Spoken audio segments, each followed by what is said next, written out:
Assalamu alaikum wa rahmatullahi wa barakatuh. Premier conseil, va jusqu'au bout de la vidéo pour ne rien rater d'important à ton apprentissage. Ensuite, sache qu'il n'existe pas une façon de faire les ablutions propres aux femmes qui soit différente de ceux des hommes. Au contraire, il n'y a qu'une seule façon de faire les ablutions, valable pour tous les genres, que cela soit pour les femmes, pour les hommes, pour les garçons ou pour les filles. Donc, nous allons parler des ablutions. Qu'est-ce que les ablutions? El-Oudou. Eh bien, les ablutions sont un rituel de purification où l'on doit laver certaines parties de notre corps à l'aide de l'eau et ceci d'une façon bien précise. Pourquoi devons-nous accomplir les ablutions? Car Allah Azza wa Jal nous l'a rendu obligatoire pour l'accomplissement de certains actes d'adoration, comme par exemple la prière, ou le tawaf autour de la Kaaba, ou bien encore le fait de vouloir prendre, toucher ou déplacer le Coran. Je vais te donner un exemple pour que tu comprennes l'importance des ablutions de notre religion. Je vais pour cela te parler de la prière. La prière est un acte d'adoration central dans la vie d'un musulman. Aussi bien que nous devons l'accomplir tous les jours, au minimum 5 fois. Et ceci tout au long de notre vie, jusqu'à la mort. Eh bien, cette prière si précieuse, une des conditions de sa validité, ce sont les ablutions. C'est-à-dire que si les ablutions ne sont pas valides, car elles sont manquantes, elles sont incomplètes, cela veut dire que la prière n'est pas valide. C'est pourquoi il est essentiel pour chaque musulman d'apprendre à faire les ablutions d'une façon correcte, comme nous l'a enseigné le prophète Mohammed sallallahu alayhi wa sallam. Avant de passer à la pratique justement pour apprendre, retiens bien le verset 6 de la sourate Al-Ma'idah, la table servie, où Allah Azza wa Jal nous parle notamment des ablutions, lorsqu'il dit Ya ayyuhalladhina amanu idha qumtum ila as-salati faghsilu wujuhakum wa aydiyakum ila al-marafiq wamsahu bi ru'usikum wa arjulakum ila al-ka'bayn. Ô les croyants, lorsque vous vous levez pour la prière, lavez vos visages et vos mains jusqu'aux coudes, passez les mains humides sur vos têtes et lavez vos pieds jusqu'aux chevilles. الدين النصيحة قلنا لمن قال لله ولكتابه ولرسوله ولأئمة المسلمين وعامتهم. Je vais vous présenter deux façons d'accomplir ces ablutions. La première, faire ces ablutions de la manière la plus complète. Et la seconde, faire ces ablutions de la manière la plus minimale. Seulement ce qui est obligatoire. Je vais commencer par la première, c'est-à-dire faire ces ablutions de la manière la plus complète. Au tout début, je dois avoir l'intention de vouloir accomplir mes ablutions. C'est le cas pour moi. J'ai pris de l'eau, je me suis mis en situation, en condition, je peux commencer les ablutions. Ensuite, je prononce Bismillah. Et après, je me lave les mains 3 fois. Quand on dit les mains, c'est du bout des doigts jusqu'au poignet y compris. Et je commence toujours par la droite et ensuite je fais la gauche, car c'est la sunna du prophète sallallahu alayhi wa sallam. Alors, je me lave les mains 3 fois. 1, 2, 3. Ensuite, je dois me laver la bouche et le nez 3 fois. Mais juste avant la bouche, il y a une sunna qui est malheureusement délaissée ou pas connue. C'est le siwak.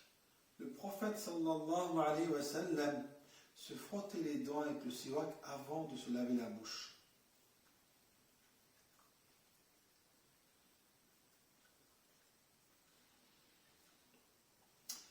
Maintenant, je peux me laver la bouche et le nez. Et la sunna, c'est de les laver les deux ensemble. C'est-à-dire en prenant une poignée d'eau. J'en mets un peu dans la bouche et en passant, j'en mets aussi un peu dans le nez. Et l'idée, c'est de sortir les saletés ou les impuretés qu'il peut y avoir, soit dans la bouche, soit dans le nez, pour ne pas que cela te dérange dans ta prière. Si il est difficile de réaliser ce mouvement de laver la bouche et le nez en même temps, il est permis de les laver séparément.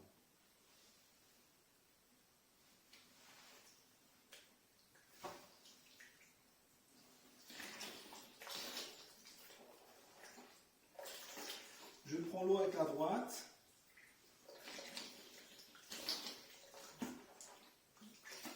Et j'essuie avec la main gauche. 3.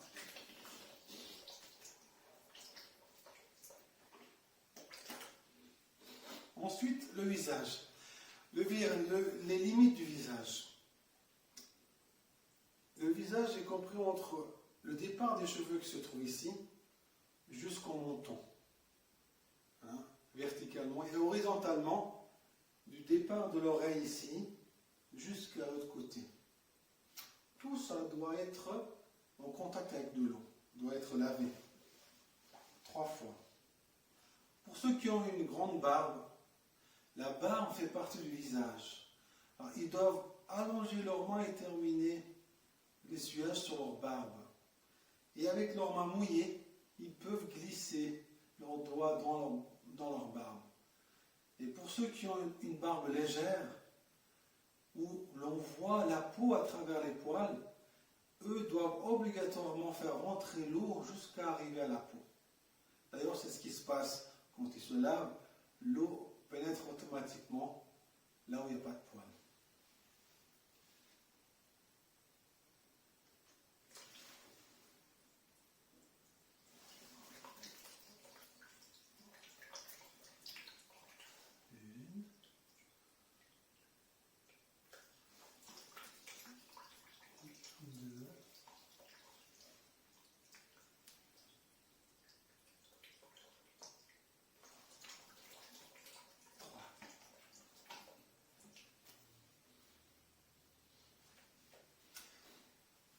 Après le visage, on va se laver les bras.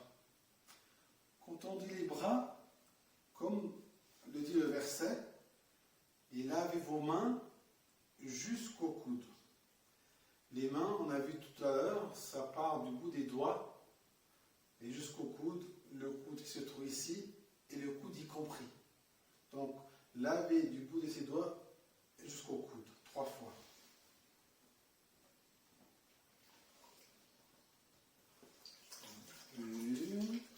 Bien se laver les doigts.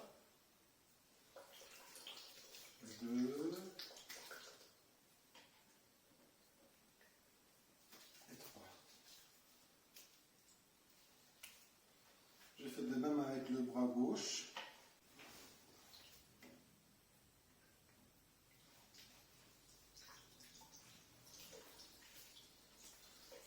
Une fois. 2 fois. Et 3 fois. Après les bras, l'essuyage de la tête. Donc on parle d'essuyage et pas de se laver la tête. Donc on prend plutôt dans les mains. On se mouille les mains. Et on passe ces mains mouillées depuis le départ des cheveux jusqu'à la nuque. Et on revient en arrière, en sens inverse, jusqu'à devant. Si on reprend dos, on va nettoyer les oreilles, car les oreilles font partie de la tête. On met les index dans les oreilles, on nettoie dedans. Et l'extérieur, on est là avec les pouces, comme ceci.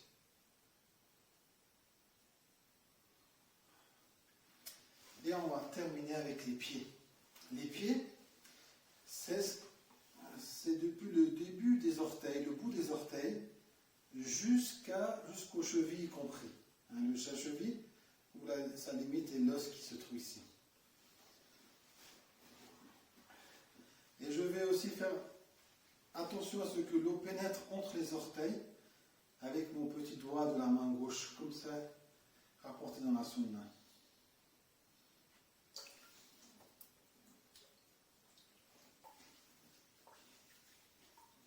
Une fois, deux fois,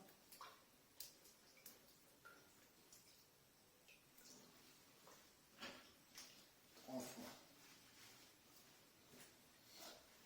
Et je fais le pied gauche.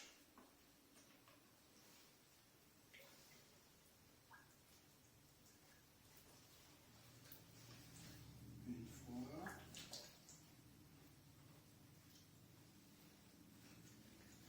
Deux fois.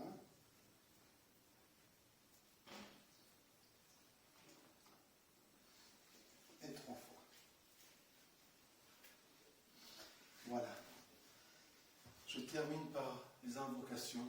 أشهد أن لا إله إلا الله وحده لا شريك له وأشهد أن محمدا عبده ورسوله اللهم اجعلني من التوابين واجعلني من المتطهرين سبحانك اللهم وبحمدك أشهد أن لا إله إلا أنت أستغفرك وأتوب إليك. Donc maintenant, la deuxième façon de faire ces ablutions, de la manière la plus minimale. Alors j'ai l'intention de faire mes ablutions et je me suis préparé pour cela. Ensuite, je me lave le nez et la bouche une fois.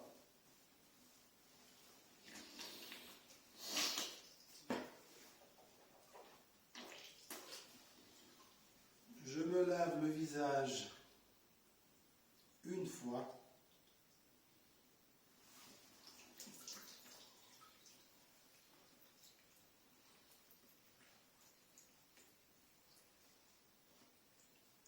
Ensuite, je me lave le bras droit une fois.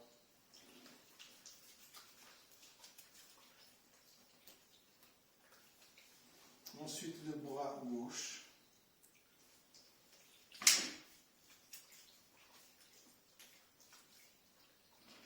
Je passe les mains mouillées sur ma tête une fois.